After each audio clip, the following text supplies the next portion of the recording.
All right, excellent. Welcome to week number 10. So a lot of good things happened. We just got back from spring break, so we sprung forward actually. So it's late outside. It's technically officially spring too, and we've got 1/3 of the semester to go. So a lot of things in our positive side there, I'd say. So remember, homework 6 is actually due on Wednesday. We've got a few more problems from homework 6 to talk about. We'll talk about those today and kind of wrap up homework 6. Homework 7 is available. It's on Mastering Physics, and it covers chapter 18. So we pretty much have gone in sequence. Chapter 25 is what we have to finish up today. And then we're going backwards to do chapter 18. Hopefully you'll see why I chose that after we start talking about this today. So we'll do 18, and then 17, and then jump back up to higher numbered chapters. So we're kind of switching from electricity and magnetism into electromagnetic waves and light, and then a little bit of modern physics coming up. So the chapter that we've got to finish up today, 25, was the induction chapter, but also the electromagnetic waves chapter. So it might seem weird that both of those are in the same chapter, but you'll see why that is today too. Okay. Lab Tuesday, so lab tomorrow, if your last name is A through L, we'll meet in person and we'll do the Ohm's Law intro lab. Just meet over in room 220. So your official schedule says 7. I'll be here at 5, so if you want to come in at 5, that would be fine as well. If you can't make it at 5 and you want to come in at 7, that's fine too. Okay? Okay. Very good. Everybody else, if your last name is not A through L, continue working on the online labs. You might have already started the magnetic force on a wire lab. Okay? So also, if you've already done some of the online ones, I haven't started grading those yet. I want everybody to complete those before I grade them. I want to do them all at the same time. So don't worry if it says like you have 8 out of 50 points or whatever. It's because those are the multiple choice ones. I haven't gone through and graded your actual lab yet. Okay, and then we'll start another sequence of 3 labs next week. So actually, let me show you what it might look like.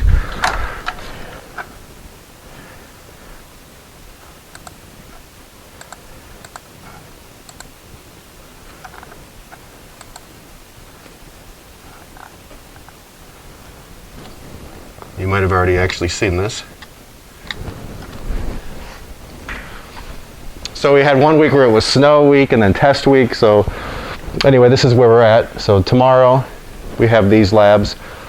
And then the following 3 Tuesdays, it just alternates. So I know people have to plan out when they're working and things like that. So this gives you some idea when we're going to have in-person labs. Now, if you can't make it on your in-person day, let me know, and maybe you can come a different week. Just let me know. I can't have everybody show up on the same day because we only have 8 places set up. Okay, good. So this is what we have. If this doesn't work, let me know and we can figure something out. All right, any questions so far? All right, good.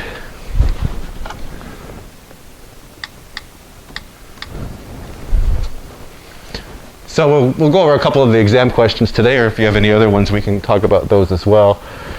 The average was 86, which is really high. Usually it's around 80 to 82, so 86 was good. And then just to refresh your memory, we'll finish up 25 and then go into chapter 28. So any questions on this, and then we'll talk about the actual test. Okay. So there's a couple that stood out to me, and then we can talk about any other ones that you might want to. So the very last one jumps to my mind.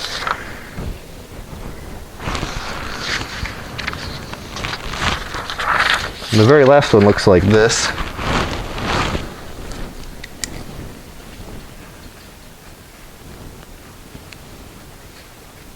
This one's 10 ohms.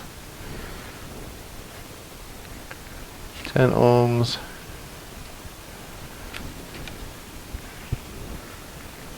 And this was 20 ohms. This is actually a 10 volt battery.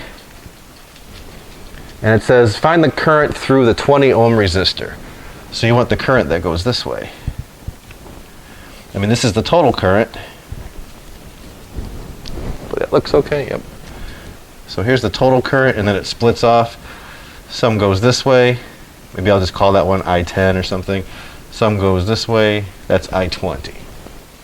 And then the total is what I'm calling I-10 plus I-20, right? Because it splits off. So this is a complicated circuit. It's not strictly either series or parallel. I mean, the 10 and the 20 are in parallel with each other, and that combination is in series with the 10. So this is a more complicated looking circuit. Many people in this problem just solved for the total amount of current. So it's asking for how much is going through the 20 ohm, not the total. That's a good start to get the total, and we'll actually do that, but we want how much goes through the 20 ohm. There is a way, once you get the total, if you get the total current, this is 10 ohms, this is 20 ohms, you know twice as much will go through this resistor as this resistor. So you can kind of figure it out that way as well. Okay? But we'll see how that works out. So let's take this and make it into a less complex circuit. Find my calculator. So the 10 and the 20 right here are in parallel with each other. So you can replace that with one resistor. So the 10 and the 20, 1 over 10 plus 1 over 20, these are in ohms. That's 1 over equivalent. So this would be 2 over 20 plus, 1 over 20 is equal to 3 over 20. And then the equivalent, you know, this is equal to this. Just invert it, flip it upside down. So the equivalent then would be 20 divided by 3. So 20 divided by 3. 6.67 or so. 6.67 ohms. Okay, as long as I did the algebra right, it looks okay to me. 1/10 is the same thing as 2 over 20 plus 1 over 20. That's 3 over 20. That's equal to 1 over the equivalent, and then invert it. You could do it different ways with your calculator if you want to. You could plug it in all at once if you wanted to. So this circuit then becomes this circuit. 10 volts. This is 10 ohms. That's this part. That's still there. And then we've got that parallel part. 6.67.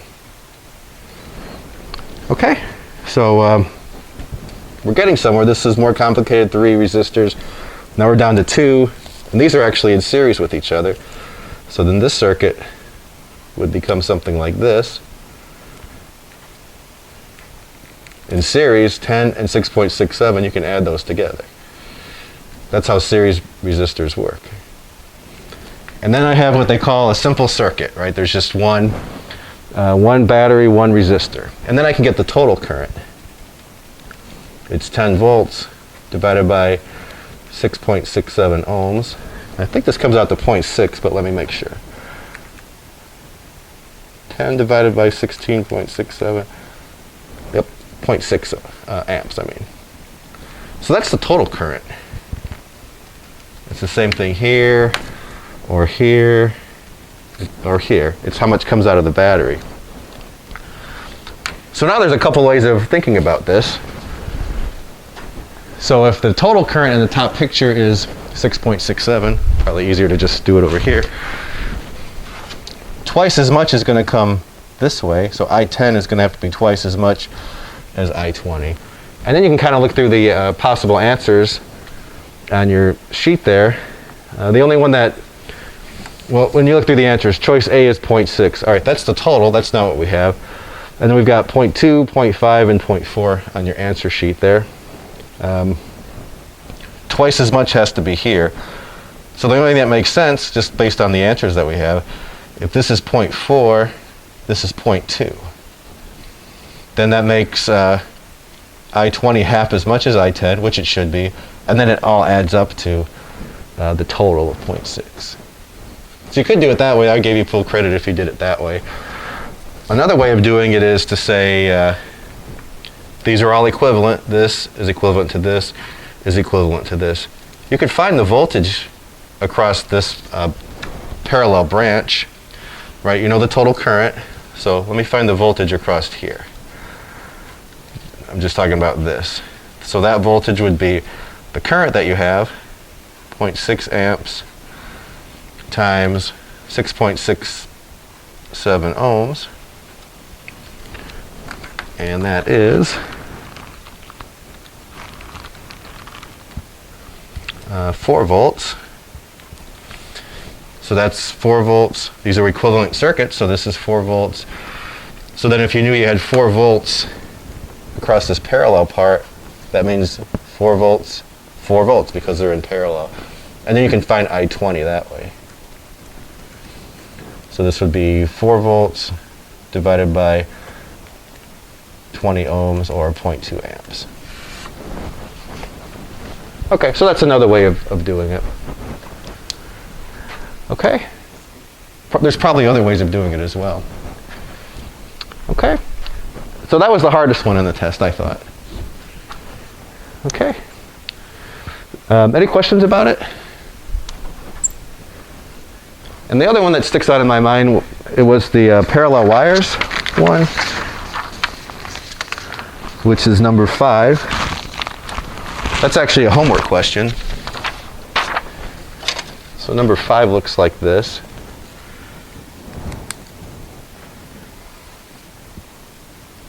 This is I1. This is I2. And the point we're talking about is right here. So this is 1 centimeter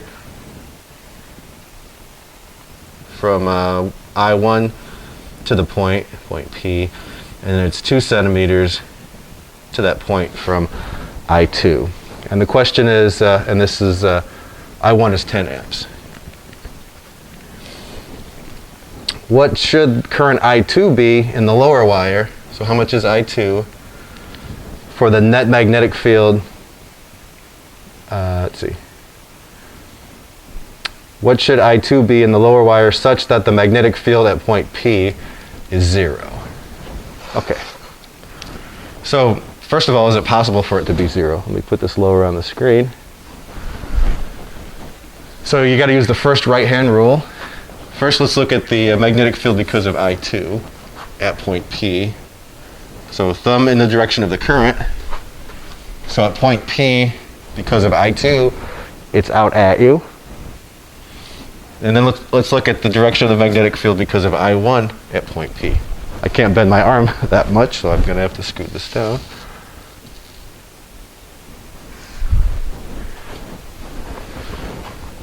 Okay, so I1 is this way, and its magnetic field will be into the page. So I1 magnetic field into the page, I2 magnetic field at point P out of the page. So they can actually cancel out. You can get 0 magnetic field there. So one thing to note is point P is 1 centimeter from this wire. Point P is 2 centimeters from this wire. So point P is twice as far away from I1 as it is from I2. So you could almost do this one also with just some logic. The magnetic field strength is directly, it's inversely proportional to the amount of current. So if you've got 10 amps at 1 centimeter, you'd have to have 20 amps at 2 centimeters for those to cancel out, right? Because the farther you are away, the less the magnetic field is. So you could just write that like the answer is 20 amps. Magnetic fields are in opposite direction, and it's inversely proportional to the distance away. So if this is twice as far away, its current has to be twice as much for the magnetic fields to cancel out. You could do that. That's perfectly good. Or we can set it up like this. The magnitude of the magnetic field because of 1 has to be equal to the magnitude of the magnetic field of B2. And then for a wire, we've got mu 0 I over 2 pi r. This r is 1 centimeter. That's got to be equal to this magnetic field. And then the distance away, 2 centimeters, 0.02 meters. Many things cancel out. Mu zeros, 2 pi's, put it all together, and I2 turns out to be 20 amps. Okay. I'm getting this from the long straight wire formula, U0I over 2 pi R. Okay, good. Excellent. Any questions on that one? Okay, do you have any questions on any other ones? Don't be shy, I mean, we got the time.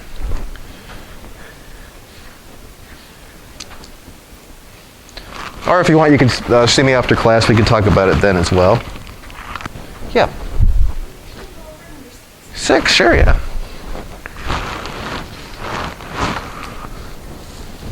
Okay, so number 6 is in a mass spectrometer, a singly charged particle has a speed. Okay, so a mass spectrometer. That's a magnetic field that makes particles curve. And the amount of curvature depends on the mass. And really the speed also. So we've got a particle that's moving at 1 times 10 to the 6th meters per second. Enters a uniform magnetic field. Here's the magnetic field strength. 0.2 teslas at a right angle to the field. Okay, so the angle between the speed and the magnetic field is 90 degrees. That's good. The radius of the resulting curvature is, and it's 20.75 centimeters, so that's, you got to divide by 100, 0.2075 meters. And then we want to know what is the mass of the particle.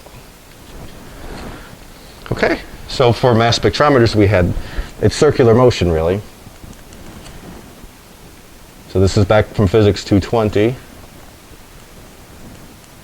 So the net force is m times a.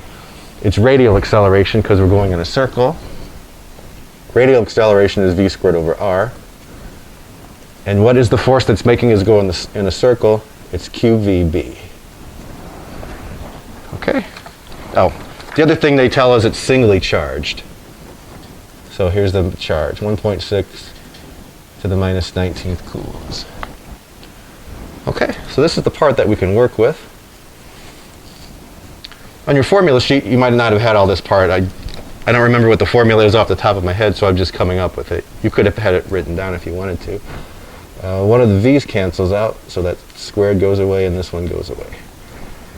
So mv over r is qb, and we're trying to figure out m. So m then is r qb over v. And then we can put everything in and see what we actually get. So here's the r part, 0.2075 meters, 1.6 minus 19th coulombs, 0.2 teslas. Everything's in SI units, so we don't have to worry about the units. They're going to work out for us.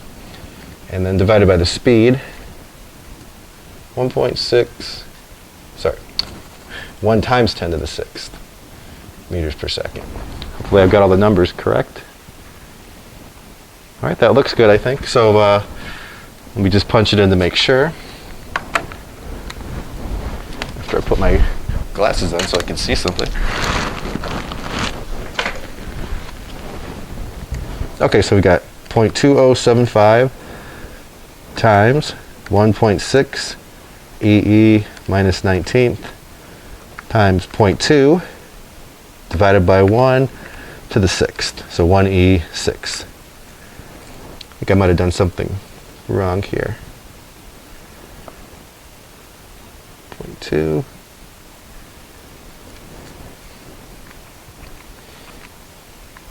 I'll try one more time. 0.2075 times 1.6 to the minus 19th times 0.2 divided by 1 to the 6th. Okay, 6.64 to the minus 27th. Okay. Actually, maybe that is the right answer. Oh, it is. Okay, good. Okay, good. Excellent. So it looks like it's actually, anybody know what this is? It could be a couple of different things, but It's like 4 times the mass of a proton, so maybe it's like some kind of helium or something like that. It doesn't ask for that, but that's what you could maybe try to figure out, you know. If you knew the mass of it, you could figure out what it is. But there's different isotopes, but it could be helium. Okay. All right, excellent. Okay, you're welcome. All right, any other ones? Yeah. Here's that for number 5, magnetic field we're looking at Yes, good.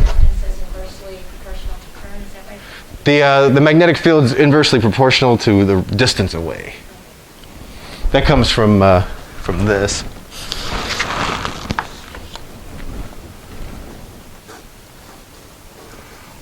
So if you keep the current the same and you go twice as far away, that means the R is twice as big, then the magnetic field would be cut in half. Okay, yeah, good. All right, excellent. Any other ones? All right, good. So we've got some interesting stuff coming up. We just have to finish up chapter 25. We'll talk about electromagnetic waves today, actually. And then hopefully we start talking about something called geometric optics, so things like mirrors and lenses and stuff like that. And then in a few weeks we'll be into modern physics, so stuff since 1905, and hopefully we'll get to the point where we talk about, you know, E is equal to mc squared, things like that. So you can impress your family maybe with that. Okay, good. All right, so on the homework, there's one question I wanted to start off with, and then we can switch gears and go into the waves part. It's this problem.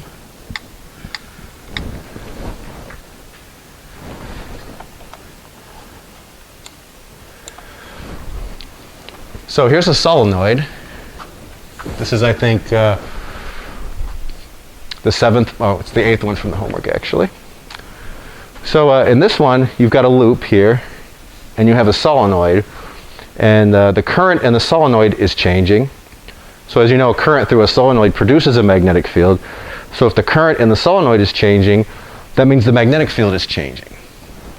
So the magnetic field through this outer ring here, there's a changing magnetic field. A changing magnetic field going through this loop induces a current to flow. So because there's a changing current in the solenoid, that means there's a changing magnetic field through this copper-looking loop. A changing magnetic field through the loop will induce a current. So this kind of combines what we did in the previous chapter, where we had different situations where we could produce magnetic fields, a solenoid being one of them. This solenoid produces a magnetic field that's changing. The changing magnetic field is going through this loop, and it's going to induce a current to flow. So that's why I say it's a combination of both chapters. The solenoid is from the previous chapter. The changing magnetic field through this loop is from this chapter. So we've got to put both of those ideas together. Okay? So here's what we have from Lenz's law.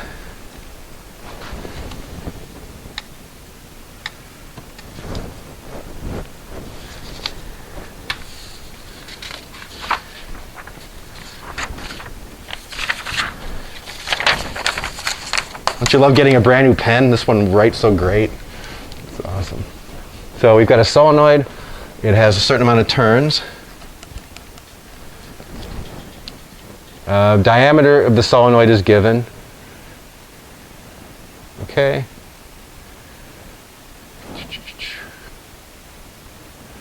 All right, so let's see, solenoid 1200 turns, diameter. We know how the length of it. Okay, I'm putting all the solenoid stuff that we could use together. That's why I'm taking a second. It's 7.5 centimeters long, so 0.075 meters. And we know the resistance of the loop part is 0.032 ohms. Okay, we also know that the current, there's a change in current. It increases by, so that's my symbol for changing current, 1.4 amps in a certain amount of time. 30 milliseconds. So 30 to the minus 3 seconds. Okay. So here's a solenoid. Here's the formula for solenoid. This should be familiar because we just had a test on it. So amount of turns divided by the length.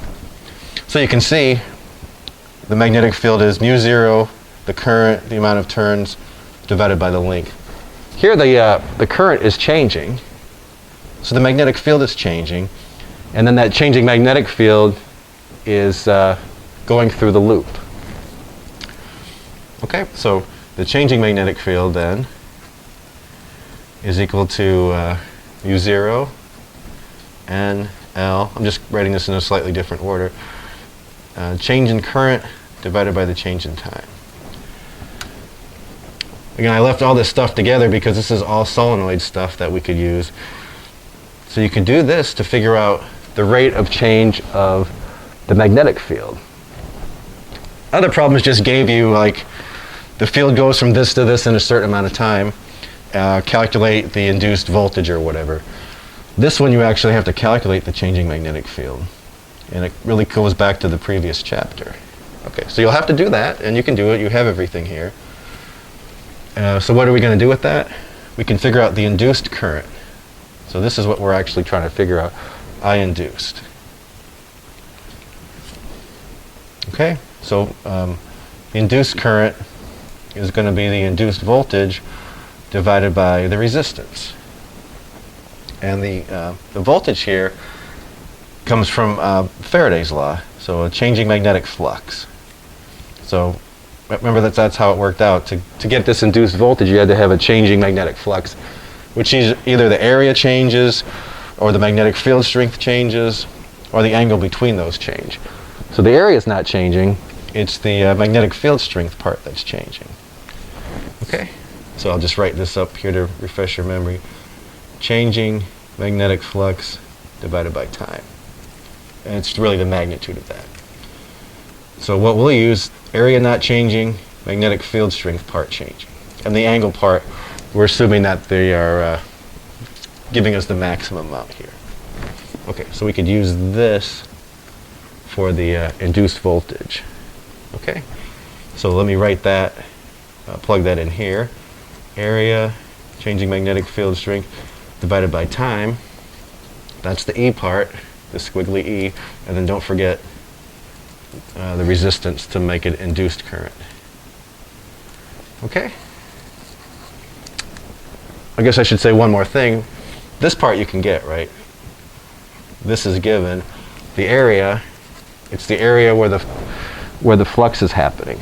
So this is pi, let's see what they called it in this picture. Diameter of 2 centimeters, so we'll have to do half that, so 0.01 meters. I'm doing pi r squared for the area. Okay, so area of a circle, pi r squared. They give you the diameter, make sure that you turn it into a radius. Okay, so you'll have to use that for the area. Okay, so there's a lot of moving pieces on this problem. There's always a point where I say this is the hardest problem of this semester. So this, I think, was probably the hardest one of this semester so far.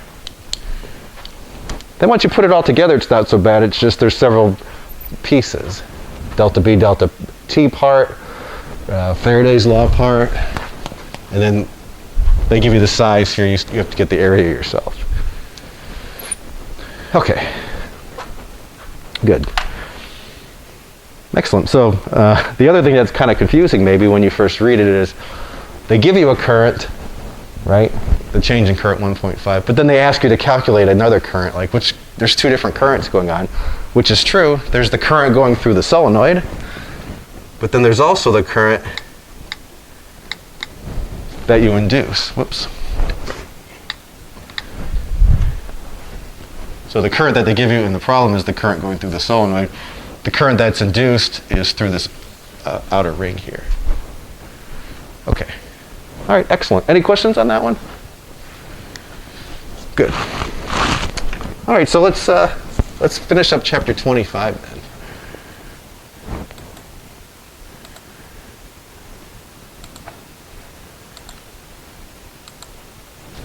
So electromagnetic waves.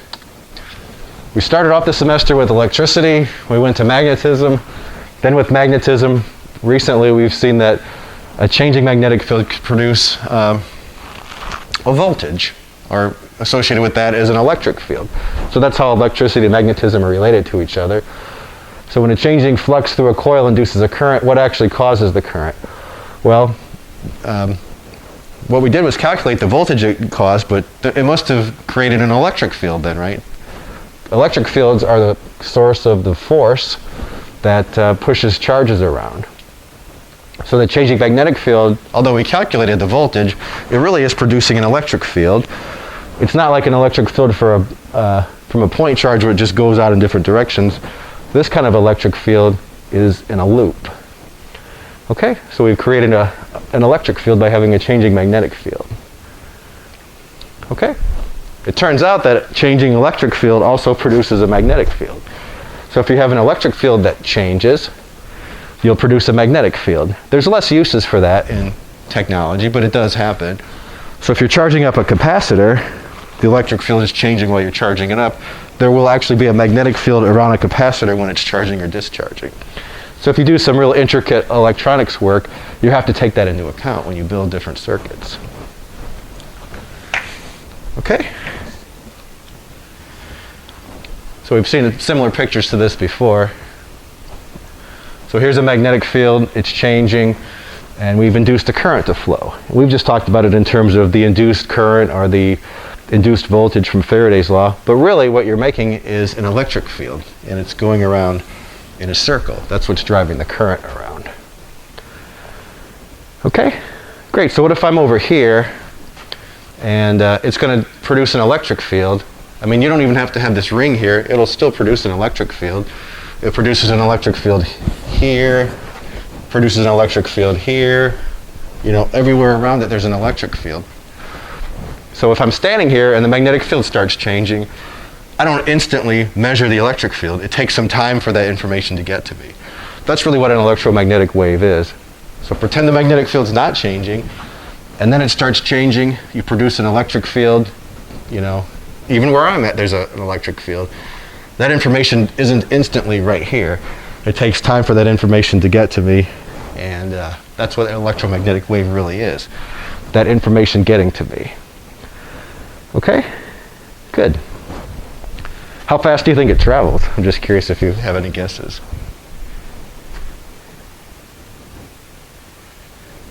Speed of light, it turns out. Okay, so it travels at the speed of light. Okay, so same thing, a changing electric field will produce a magnetic field, and then the magnetic field went from nothing to something, so it changes, it produces an electric field.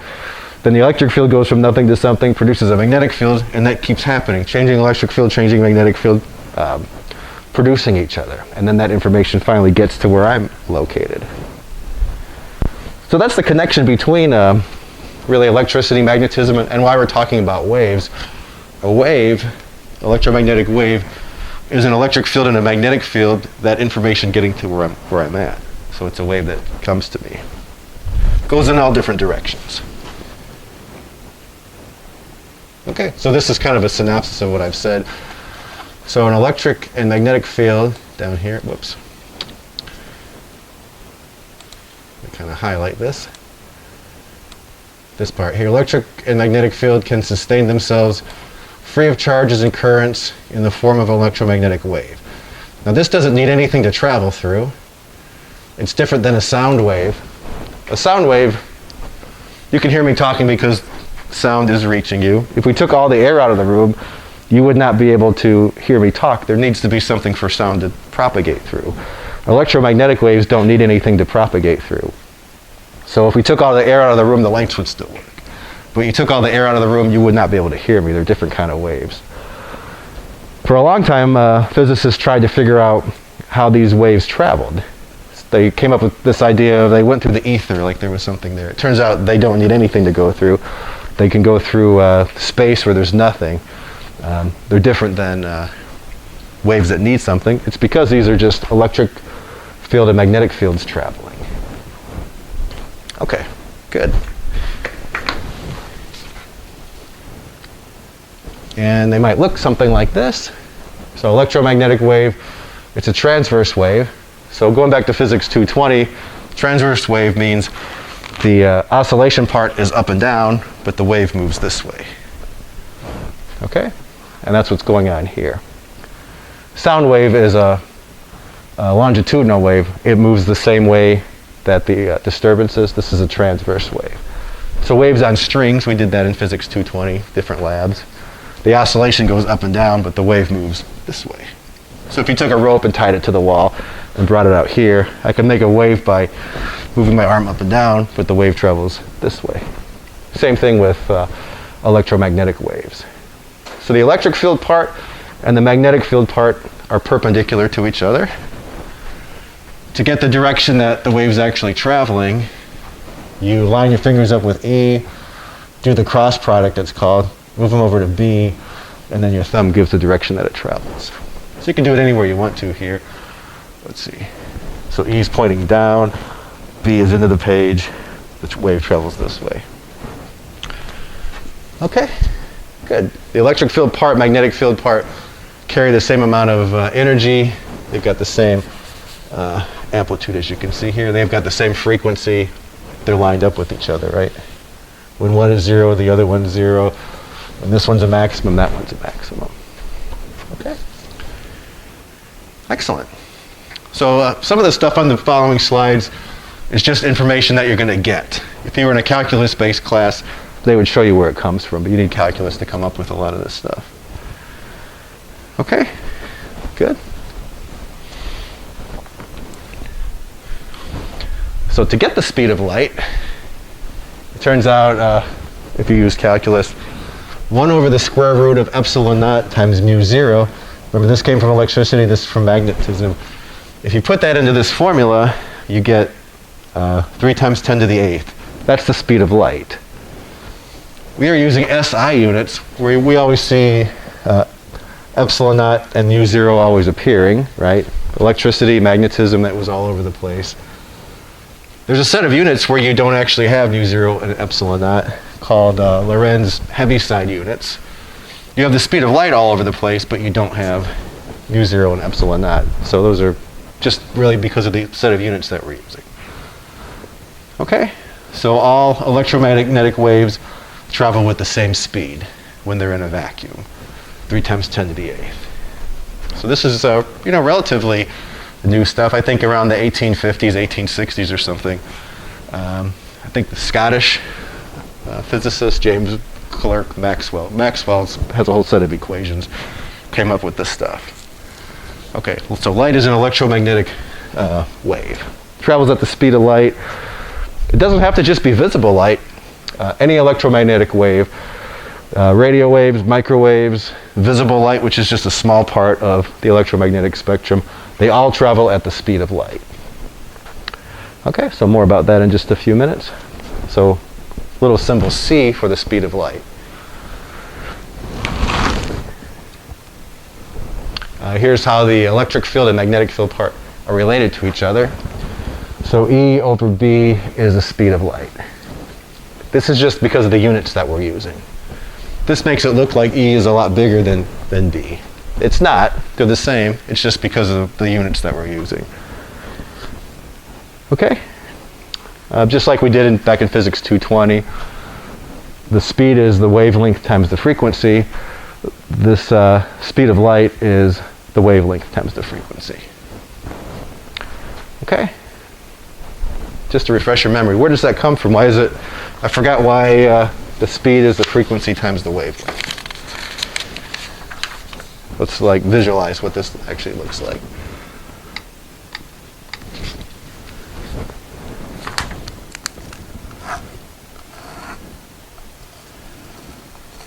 So here's a wave. This is the wavelength. And the amount of time to go from peak to peak is a certain amount of time called the period. Right? To go from here to here, it takes, it's just one period. So T is the period. The time for one of these. So the wave has moved this far in this amount of time. So wavelength divided by the period. But don't forget what the period is. It's 1 over the frequency. So that's how it all comes together.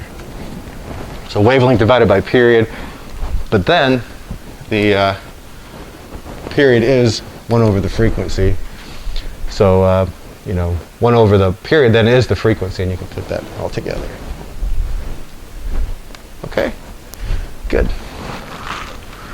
Remember doing the standing wave lab? We made some waves on strings, and we were able to calculate these things. Okay, all right, back to this.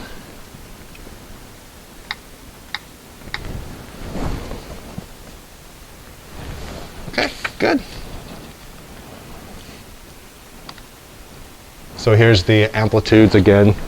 The 0 just means amplitude. Electric field amplitude divided by magnetic field amplitude is equal to the speed of light.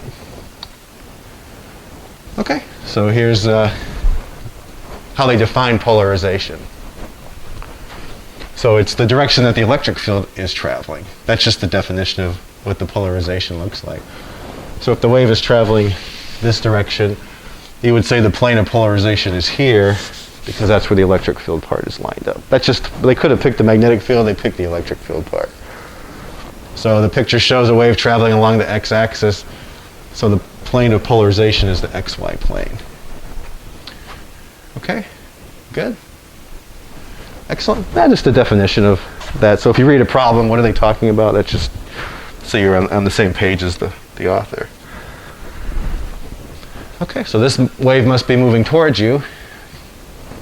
So I'm going to take E and move it over to B, so I know it's moving this direction.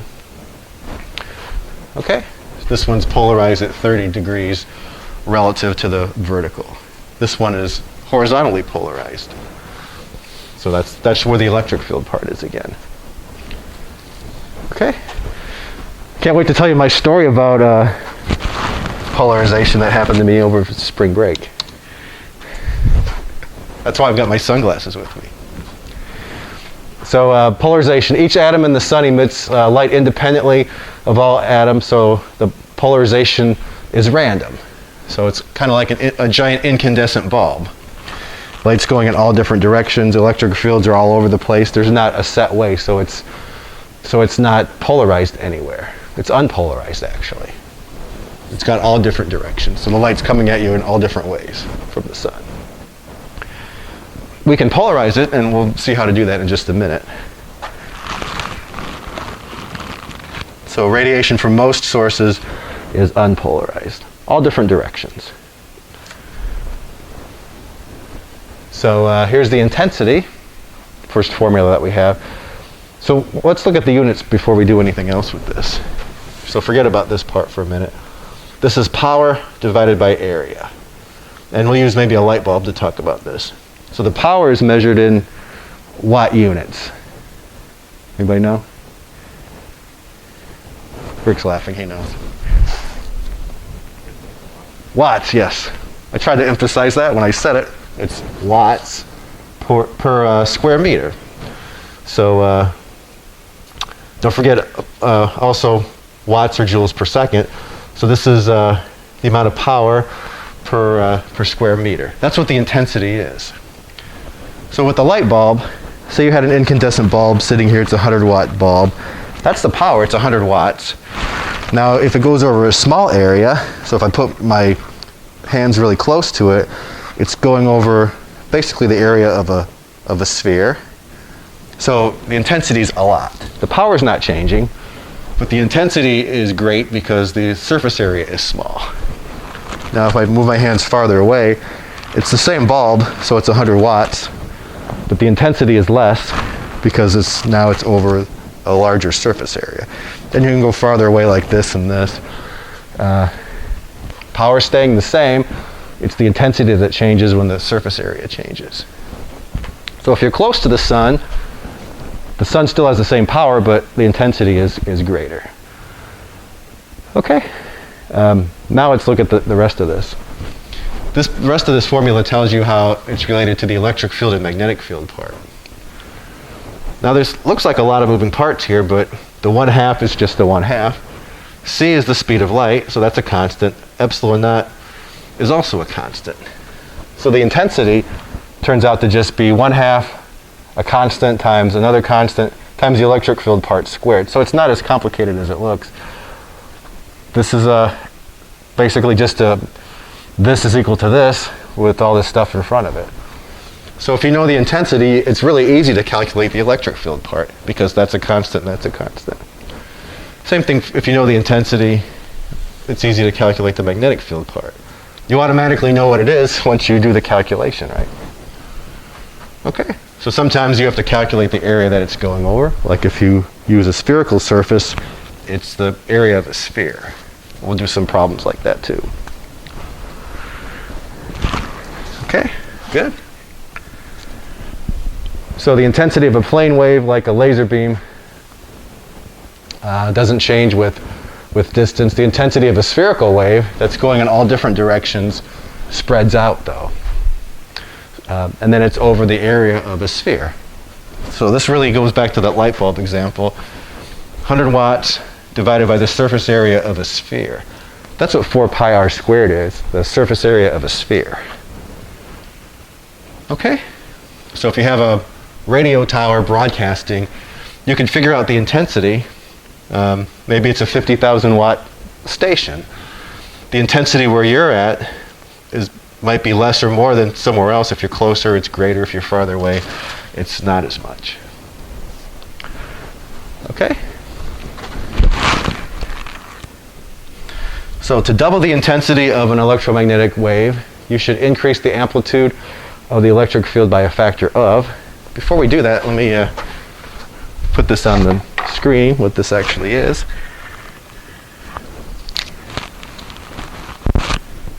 Okay, I'll write it here. I don't know if you can see that, Rick. 1/2 C epsilon naught electric field part squared. Okay. So in this problem, we want to double the intensity. So we want to make it twice as big. By what factor should you change the electric field part? So you want the new intensity to be twice as big as the old intensity. So what do you have to do to the electric field part? So this is how our minds... let me give you an easier question. What if you wanted to make the the intensity 4 times as big? What would you do to the electric field part? So a different question. You want to make the intensity 4 times as big. What do you do to the electric field part? You double it. Then that's easier to see, right? Because double it, 2 squared would be 4. That would make this 4 times as big.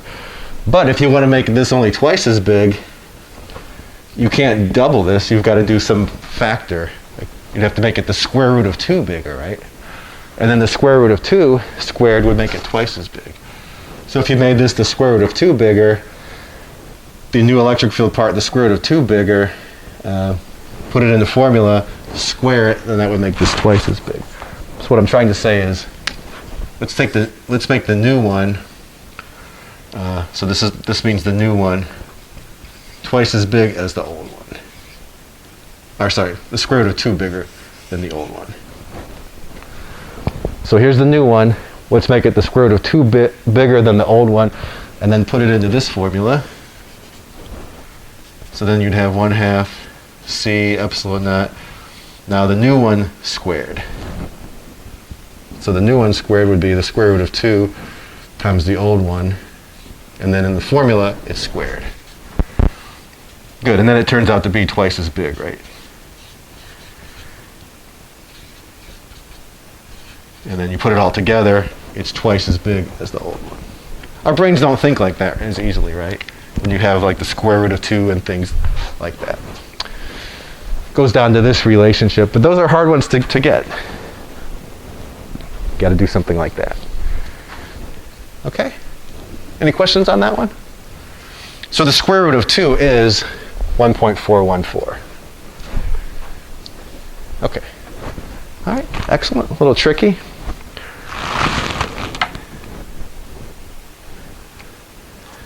Okay, so this is a nice summary of things that we've seen other than the intensity part.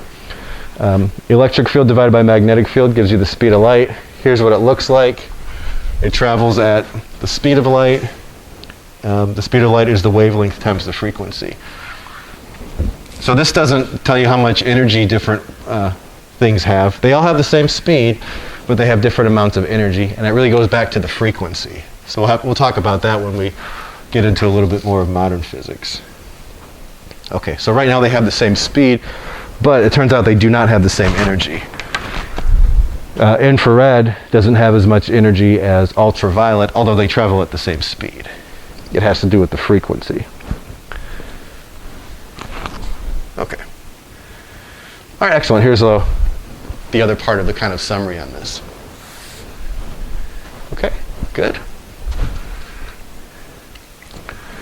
So let's see. Here's a question. Inside the cavity of a microwave oven, the 2.4 gigahertz, so that's what frequency is. Remember, frequency is measured in hertz. So 2.4 gigahertz just is describing the microwave. The intensity is 5 kilowatts per square meter. What is the strength of the electric field? And also the magnetic field. Okay? So it looks pretty complicated, and lots of this electricity, magnetism, wave part, you have less intuition for. You know what a meter per second is. You've experienced that yourself, right? Just running down the hallway or whatever. Although you use electric fields and magnetic fields all the time, you got your phone and all that runs on electricity and electromagnetic waves. We have less intuition for how that actually affects us, I think. So the intensity is given in the problem. 5 times 10 to the third per square meter. How much is the electric field? So this is what we need. So C is just a constant. Epsilon naught is the same constant we had before. That's the one 8.85 times 10 to the minus 12, if you remember from the beginning of the semester. So the only thing that you don't know actually is what you're looking for. So maybe we could do one step of algebra without putting the numbers in.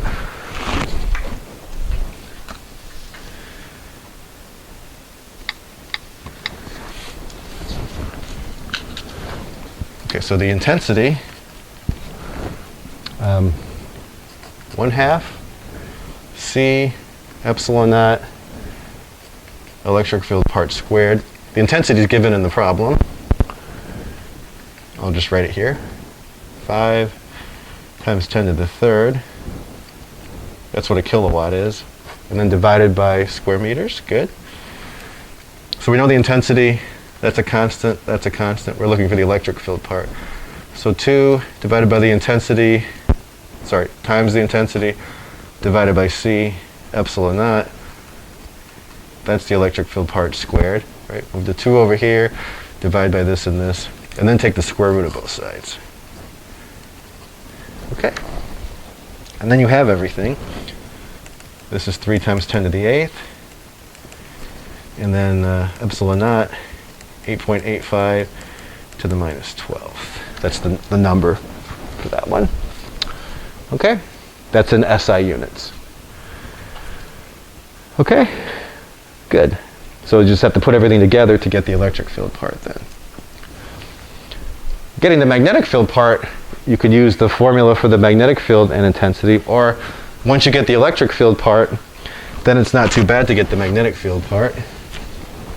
Just don't forget the electric field part over the magnetic field part is the speed of light. So then the magnetic field part is equal to the electric field part divided by the speed of light. Okay, very good. As long as I did the algebra okay, it looks good. That's why I'm saying it looks to you that the magnetic field part, and you will get a small number, is a lot smaller than the electric field part. It's just because of the units that we're using. Okay. Excellent. Any questions on that one? All right, good.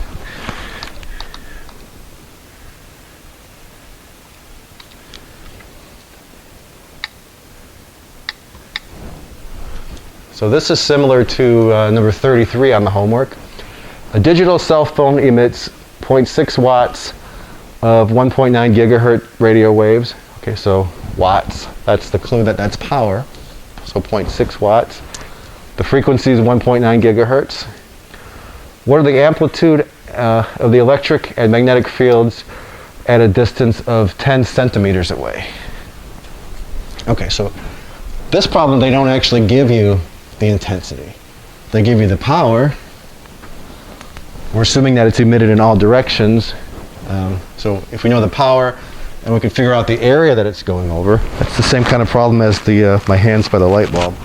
We'll have to figure out the intensity ourselves, and then once we know the intensity, we can figure out the electric field and magnetic field part. So it's similar to what we just did. The difference is we have to figure out the intensity on our own, and then we can get the electric field and magnetic field part. Okay. Okay. So the intensity is the power divided by the area that it's going over. So 0.6 watts, it's the area of a sphere. So 4 pi and then times the distance away squared. So you get 4.8 watts per square meter. And then with a little work, you automatically know the electric field and magnetic field part. There's no other variables. It's basically this is equal to this with some constants in front of it. We just saw this formula actually. We just solved for this. 2I over C times epsilon naught. So here's the 2. Here's the intensity that we just figured out. Speed of light, epsilon naught. Here's the actual units that go along with the number. C squared divided by N newtons times meter squared. Okay? Good. Now if you were to put all the stuff in, you'd figure out that this was a joule per coulomb meter. That's what a volt per meter is also. Okay? So a watt is a joule per second. So when you put all that together, you end up with joules per coulomb meter, and a joule per coulomb is a volt. That's where the volt's coming from here. Okay? All right, good. So that's similar to the last one on the homework, actually. All right, any questions on that? Okay. Quickest way to get the magnetic field then, just like we did on the previous one. Take the electric field, divide it by the speed of light, and then you get a small amount of Teslas there. Okay, good. Excellent.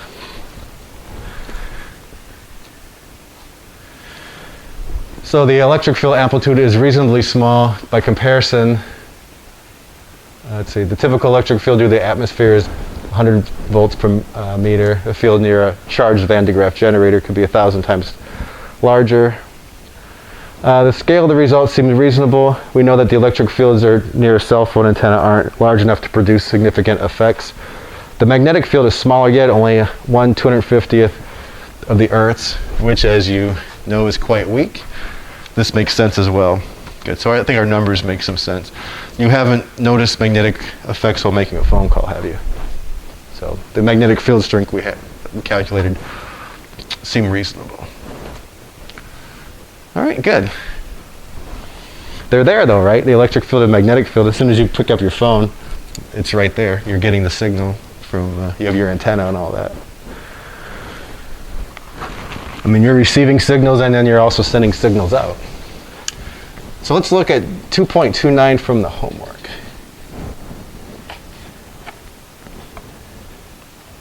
Oops. Didn't mean to do that.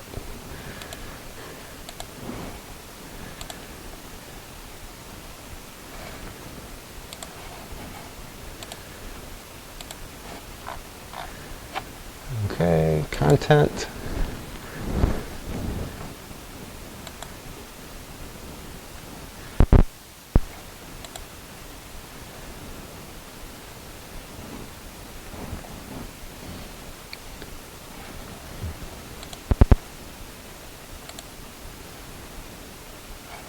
This looks different than what you see because this is my view. Oops, wrong homework.